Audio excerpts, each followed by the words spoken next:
everyone. Okay, let's just check and make sure that this is working. And if you are joining me, just give me a comment. Let me know that you're here. And then we'll get started. Let's just see. Is it working? Yes, it is. Is it? Yes, it is. Good job. So let us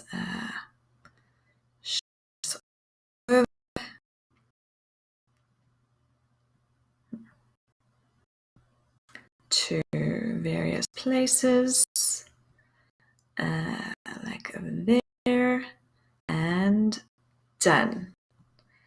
Good job. Okay, so hello everyone, and thank you for joining me today. I am talking about 10 simple things that have helped me be productive and sane while in lockdown. Obviously, a lot of us are experiencing lockdown or a variation of it, or have experienced a lockdown or a variation of it over the course of the past year. Yes. And it's obviously been incredibly challenging for so many people to adjust their lives, adjust their ways of working. And I want to know from you, if you are currently juggling things, homeschooling, cleaning, working from home, I'd like you to let me know in the comments, what are you juggling from now? What are all of those things that you're juggling? And then if you are, I also want you to think about, what are some of the mental things that you're juggling? So you've obviously got a lot of physical load on you, homeschooling, cleaning, etc., working from home, etc. But what is also the mental load that you're juggling right now? Worrying about COVID, worrying about your kids not being at school, worrying about friends or family members and their safety, worrying about money. What are some of those mental load things that you are worrying about right now? Share with me in the comments and we can address this as well. So I'm going to start 10 simple things, and we're going to go through them all. And these are the things that me and my family use to have like a system at home. It helps all be productive, and it also helps all of us just to remain calm in the situation. This is a very challenging and different situation to be in, something that's outside of the normal, but we can deal with it. We can manage this. So if you can see this, send me a comment. I'm hoping that I'll be able to see comments on my screen, but if not, I don't know what to do. So let's see what happens. This is called Technology 101, and we've got to just go with the flow and try new things and do what needs to be done. Okay, so the first thing, number one, the first really simple thing that I do to keep me productive and sane is I choose how I run my day, and I plan it the day before. So I am in full control of how I want my day to be run. I choose exactly what it is that I want to do. I know that I want to exercise. I know that I need to get some work done. I know that I need to spend some time homeschooling. I know that I need to do cooking, and I know that I need to do cleaning. So I need to choose how I'm going to structure my day. And as soon as you take on that responsibility and you empower yourself and say, okay, I can choose how I want to structure my day, it just lightens the load a little bit, because then you realize you've got full control. This is your life. You can create a day that is phenomenal and exciting and full of variation, and you are still in control, and it just makes you feel that much more in control. So choose how you want to structure your day, and also plan it the day before. I always think about the next day the day before, because it just helps me to not get into that frame of mind when you're rushing into your day. You wake up in the morning and then suddenly it's rush, and you've got to do this and do that and brush teeth and make breakfast and etc., and then it just all spirals out of control. So I think about my day the day before. It doesn't have to be, planned out on a calendar or a notebook. It can be. I mean, that's great. And sometimes I do that, but I always at least think about it the day before. And very often I discuss it with my husband, Paul, the day before too. So we go, okay, how are we going to deal with our day tomorrow? And we talk about the day, and because there might be some variations in the routine, and then we agree on it. And then, the next day comes and it's all plain sailing. The other thing to think about is that you should really, even though you're working from home, or maybe even right now you're not working, whatever the case may be, I would recommend still thinking about your day as if you were going to work. So be as professional and as organized as if you were going to work. Make sure that you've got your plan of action. You schedule time to do certain things, almost like a meeting. Even exercise, schedule it in as that meeting, book that time in your calendar. So I would say make sure that you are looking at that day as if you are still going to work. Be professional, be organized, take control. And the other thing is to, schedule those compartments. So schedule where your working hours would be, but also make sure that you don't overlap into the time that is outside of working hours. Rather allocate the time that you have available. Make sure that during that time you're incredibly focused, incredibly productive, so that when you are outside of working times, then you can spend quality time with your family, or quality time doing exercise, or reading, art, or whatever it is that you'd like to do. So that's number one. Take control of your day, choose how you want to run it, and schedule it, and decide the day before.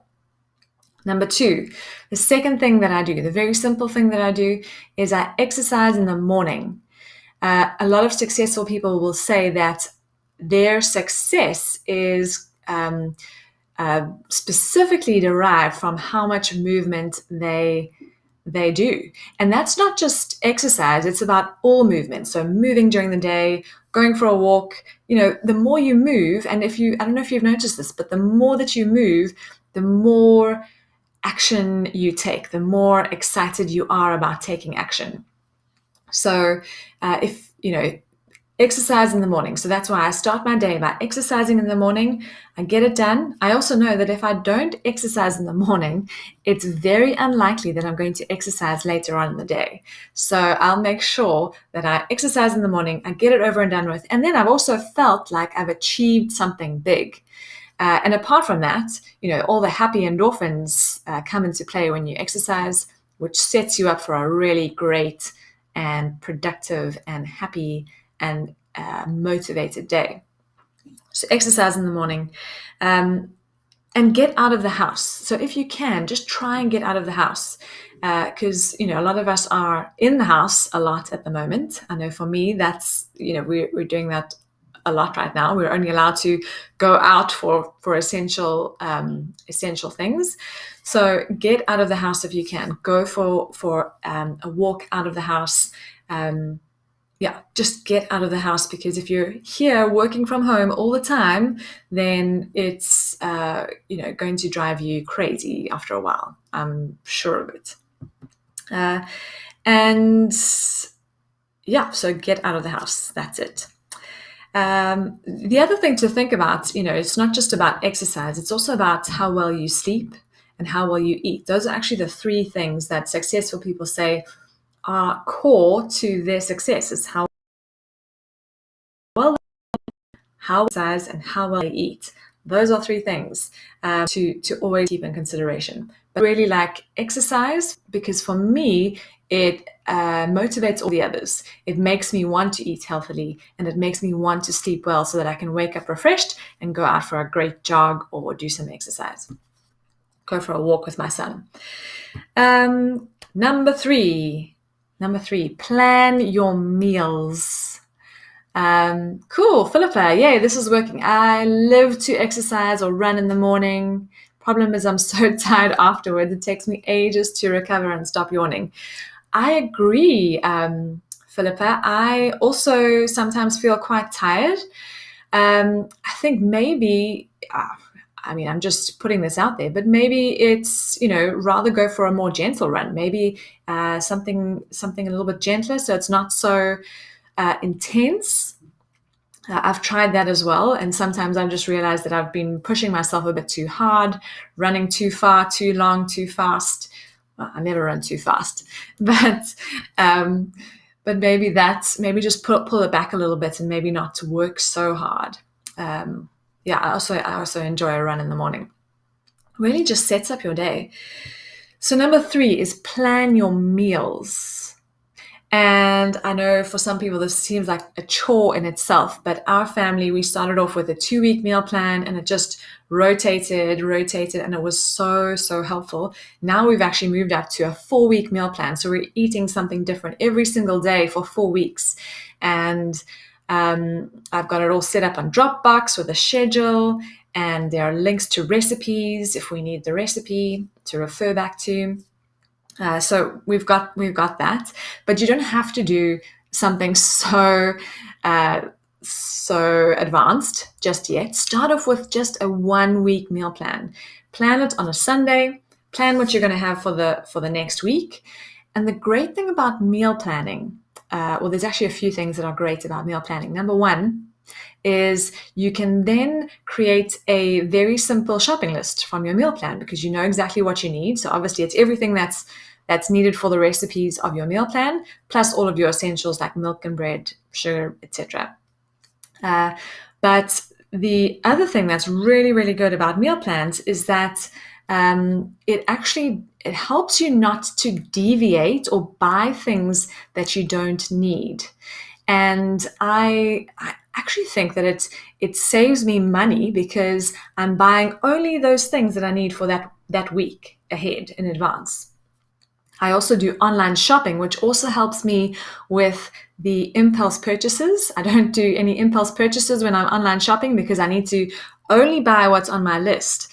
And if I've got everything that's on my list, it means that I'm less likely to go and find that thing on the shelf that looks delicious and is covered in chocolate. So online shopping, plan your meals in advance, and just write down everything on a list. And then you know exactly what you need to get for that week. It also, like I said, it saves me money as well because I'm not buying all of this additional stuff. I'm only buying what's on the list. And I'm not buying bulk items either. So I only buy what I need, and it means that we get through those items and don't waste as much as we used to. So really try it out, plan your meals in advance. The other thing that I do, which is really helpful, and it's specifically during lockdown. So I try and make double at dinner time. So I make a double portion for our family so that we can have exactly the same for lunch the day after. So we just warm it up the day after and we eat it for lunch. Then lunch and dinner is sorted every single day. Done. Simple. So give those a try. Number 4. Share homeschooling and chores with your partner or your family, and on a schedule. That's the key. So we've created a schedule for our chores and also our for homeschooling. So we know exactly how that's going to work every single week. We know who's going to be looking after Kai for a period of time so that we share that responsibility. For instance, my husband will take 2 hours in the morning and he'll do homeschooling with Kai. And during that time, I'm working. Those are my working hours. And then the next hour of that, I'm doing homeschooling with Kai. And then my husband he's spending that time working. Or, during that time, we can also schedule our exercise or whatever the case may be. But we have a schedule. We know whose responsibility it is to do that homeschooling, and then the other person can switch off and go and do work and have some focused attention on that work. The other thing we schedule are chores, so we know who is doing what, when, even meals. So our meal plan is up. We used to have it on just on a schedule, and now I've actually started to use Asana, which is a project management tool that I've used for my business to do tasks and project management. But I've even started using it to allocate when my husband needs to do to cook. So he does cooking on certain nights of the week and weekend, and because I've created that meal plan the Sunday before, well, actually we've done 4 weeks in advance, but sometimes it just needs to be adjusted based on our leftovers in the fridge. And because we've got that meal plan sorted, I then allocate him his task, his cooking task for the day of the week when he needs to cook. And he knows exactly then what he needs to cook. It links through to the Dropbox file for the recipe. If he needs the recipe, done. And we also do, well, I currently schedule my chores in Asana so that I know. And the great thing about Asana, I know this is like professional, but definitely go check it out if it's something that interests you, if you enjoy technology to help you. So the great thing about Asana is that it's got all of my work tasks, all of my personal home tasks, and it sends me an email at the beginning of every morning so that I know exactly what I'm doing. Okay, I need to do the live, I need to schedule a social post, I need to change the bed linen, and this evening I'm going to be doing spaghetti bolognese. So it's all in one email, and it's really, really helpful. So yeah, share. That's number 4. Share homeschooling and chores with your spouse or family. If your children are older and they're doing chores, make sure that they know what they're doing and have a schedule for them. Because if they have a schedule, it actually is much easier for them to see what they're doing, know what they're doing, and to be able to tick it off. It almost gamifies the whole, living situation. I find it quite helpful when I can tick something off and go, yes, I've completed that. Number 5, manage distractions. Oh, this is such a big one. And it's something that we need to do regardless of whether we're in lockdown or not. If you've got distractions, it's going to reduce your productivity. It reduces your productivity so significantly, and it means that you have more errors. So rather reduce distractions as much as possible. And the few things that I really recommend, the big ones, the 3 big ones are: mute your WhatsApp notifications. This is a biggie because you've got lots of groups that you belong to, I'm sure, and you've got lots of incoming notifications coming in through the day. Mute all of it so that you can schedule time to go in and check it, or check it when you've got a bit of a break or you want to take a bit of a breather. You can check your WhatsApps. The second thing to do is to turn off phone notifications, phone and watch notifications. Those watch notifications that tell you to breathe or get up and, whatever the case may be, turn them all off. All of those app notifications, they're all insignificant, but they're pulling you away and distracting you from the things that you need to do, the things that you need to focus on. So turn them all off. And number 3 is to turn off email notifications. My recommendation is to schedule time that you'll look at emails twice a day, in the morning and the afternoon, or morning, or every time you take a break is even something that you can do. You can say, I'm going to work for 90 minutes straight. I'm going to focus on this project or this task that I need to focus on, and then after that I'll check my emails, check my social media, check my WhatsApps, and then I'll move on to the next task. But you don't want to have this pinging of your email every 10 minutes and distracting you from what it is that you're working on. So switch off your email, turn off the notifications, and rather schedule time or be in control of when you're going to check those emails and messages. So that was number 5, manage your distractions. It's such a huge, but such a simple thing to do. Number 6, have a dedicated workspace. Now, I know that for a lot of people, you don't have, you haven't, provisioned for a study because you didn't realize that you'd be working from home, or you're trying to share a study space with your spouse or whatever the case may be. But if you can, try and find a place that is your workspace. Kathy, awesome, very practical ideas. Oh yeah, I'm super, super practical. Get it as easy and as easy as possible. For me, like, I just want things to be as easy and as simple as possible. But, things that are doable, things that we can, put into action quite quickly. So have a dedicated workspace. It's really important to have your own space, to feel like when you're going to work and focus, that you have this space that is comfortable, that's got everything that you need, it's clean, it doesn't feel messy, and that you can close the door and, if you can close the door, but try and minimize your sound distractions as well. That is incredibly helpful. The other thing about a workspace, and I didn't actually realize this until recently when I moved to the UK, and I realized that it gets really cold even when you're inside because you don't have your heating on all the time to maintain your electricity bills and gas bills. It will go out the roof if you've got your heating on all the time. I would definitely say make sure that you're comfortable.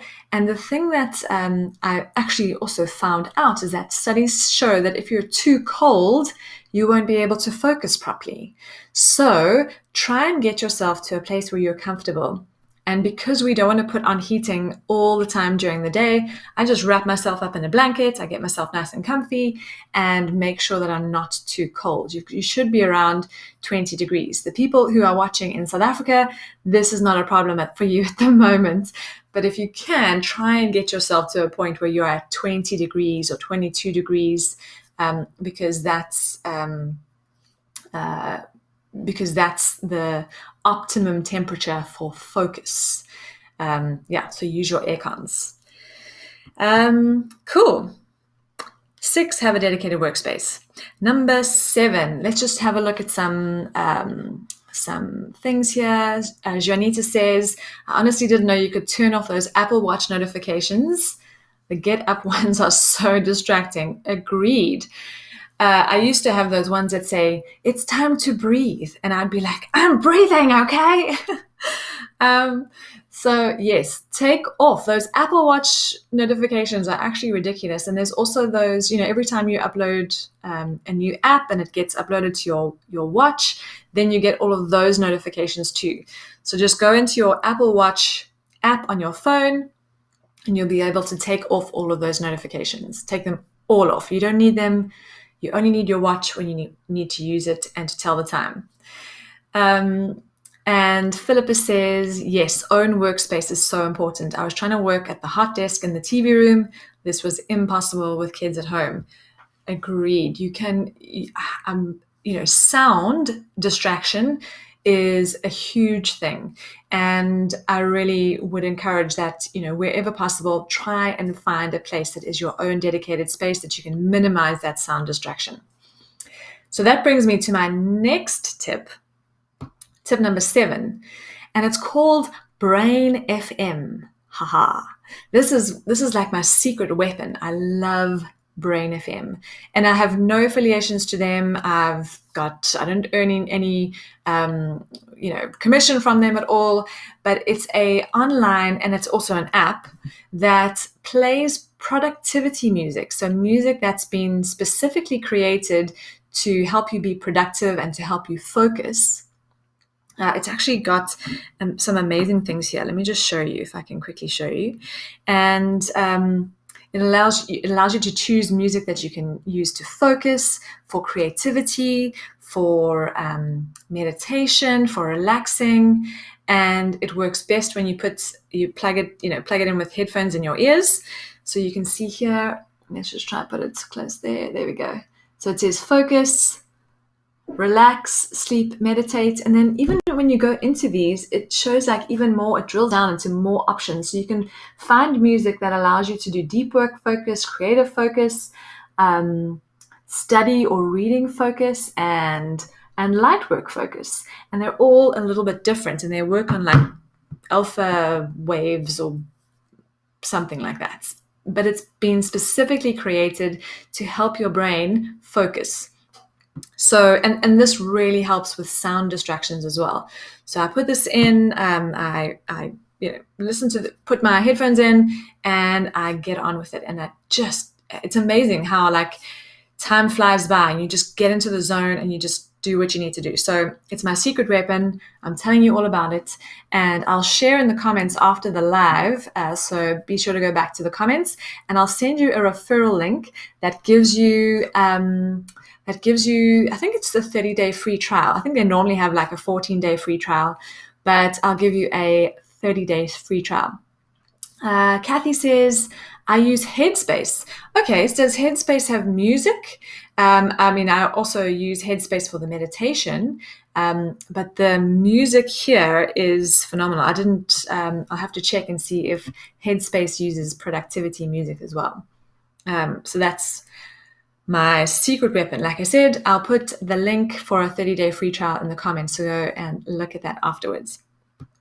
Number eight, take action early. I always take action early. So I make sure that when I get out of bed, I am moving. I am taking action. I'm making the bed. I'm getting the coffee on. I'm making breakfast. I'm taking action and moving forward as quickly as possible. And the reason why this is such an essential thing is because, have you ever noticed how busy people just get a lot done? And it's because they're always busy, and it's because they're always moving, and they're just keep going, and they just keep moving.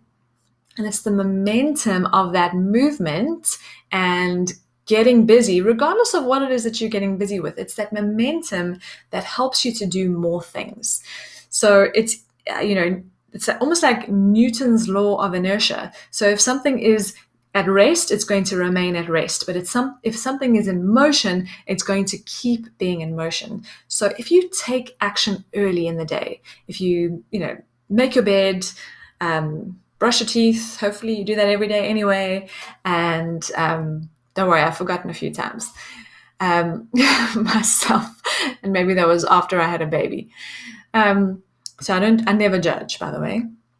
So if you are taking action early, it'll just help you to do more things in the day and keep that momentum going. And it actually creates a bit more energy, I find.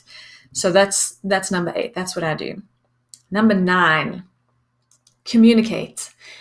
And there's 2 bits of communication that I want to talk about here. So the first communication is to manage expectations with everybody.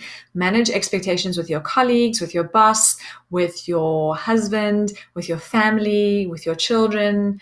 Make sure that they know what you need to do in a day. Make sure that they know what your schedule is.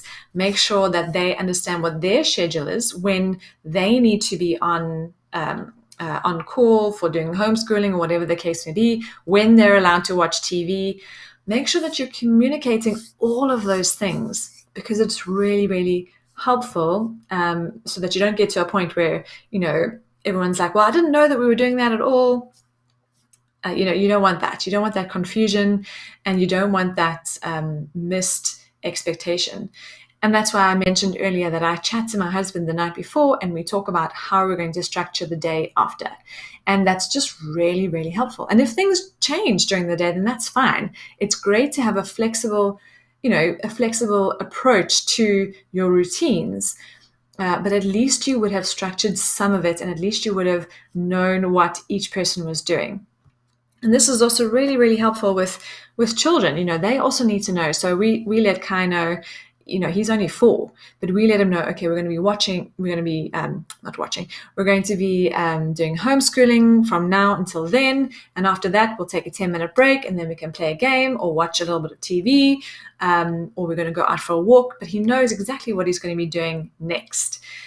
We don't give him a proper schedule, but we just communicate with him and let him know what we're doing next, so that it's just easier for him to deal with. But it's the same principle that should apply with you and with your husband too. Just communicate and manage those expectations.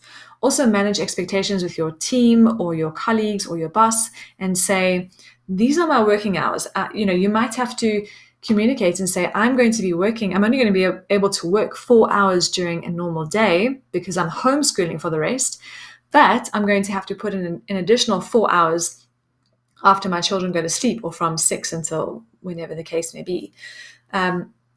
Whatever your situation is, just think about that. These options should be available to us if we just communicate. And the other part of communications is, the other thing around communication is to communicate with people. So make sure that you're doing enough communication with people. Phone your friends a bit more often than normal. Phone your family more often than normal. Have a Zoom call, have a chat. Make sure that you're connecting with people as much as possible, especially if you are in a tight lockdown like we are in the UK right now. Everybody needs to have that human connection, and it's really important to make it even more top of mind right now. Not just for you, but for the other person as well, for your friends and for your family. It's actually going to do them really good.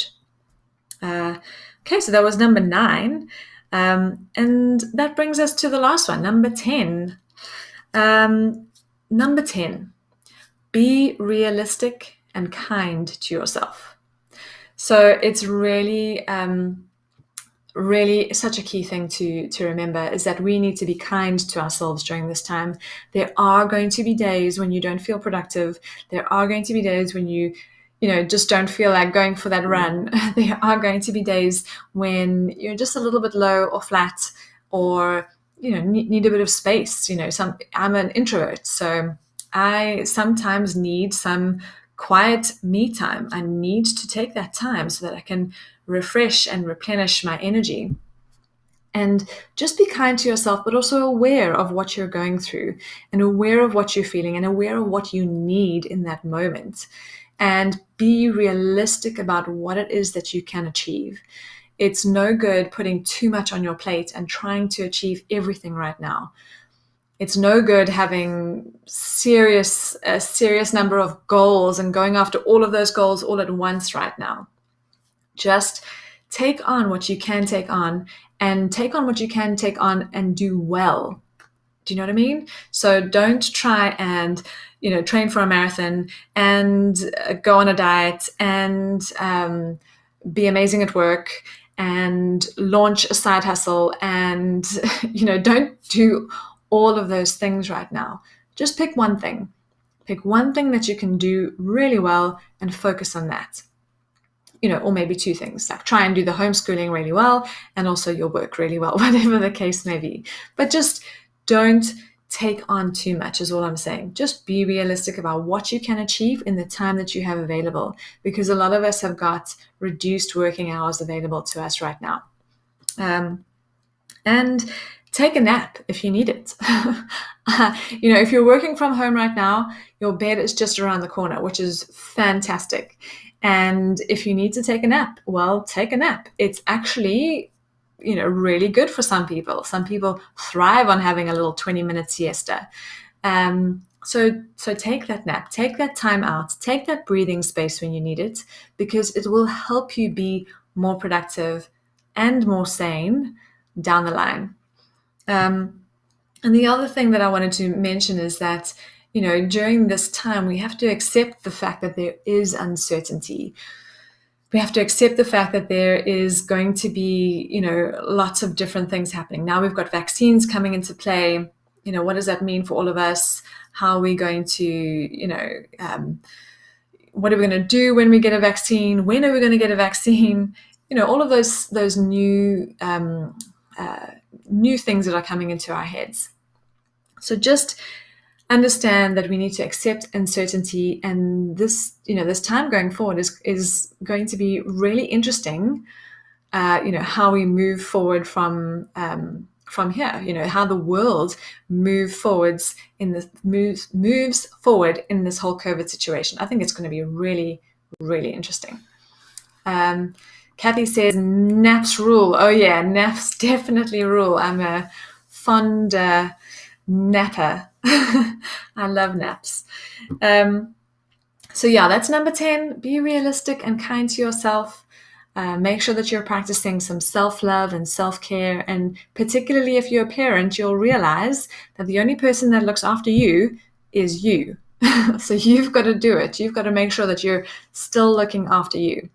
So those are my 10 things. Let's recap. Number 1, choose how you want to run your day and plan it the day before. Number 2, exercise in the morning. Otherwise, you won't exercise at all.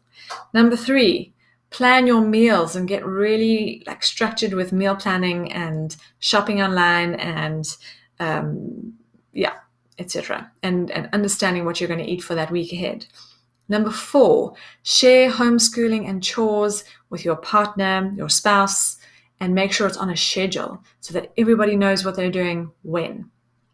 Number 5, manage distractions. Oh, the other thing about that whole schedule piece and what I like about putting chores on a schedule is that you can do one chore a day. It's just one little thing a day. And then you just, you spend 20 minutes, half an hour doing that chore, cleaning the kitchen, sweeping the floors, doing the vacuuming, whatever it is, whatever that specific chore is.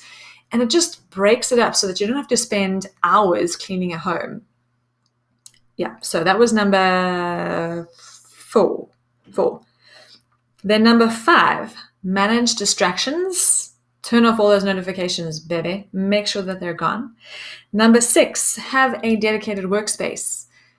Have a beautiful, dedicated workspace. I hope you've noticed my beautiful, gorgeous boy over there. He's new. He's probably a bit big for a tabletop plant, but I love him, and he's adding some motivation to my day just because he's so beautiful. I don't know why he's a he, but he just is. Number 6, have a dedicated workspace. Number 7, Brain FM. I'll share that link in the comments. Definitely worth checking out. Number 8, take action early. Make sure that you're moving, get that momentum, feel busy, feel productive from the very beginning of your day. Number 9, communicate with your family around expectations, but also communicate with people and have that human connection. And number 10, be realistic and kind to yourself. These are difficult times, challenging times, and the only person that will love you as much as you should is you. And we should be loving ourselves before anybody else. Cool. So that is my chat. I hope that it's been helpful for you.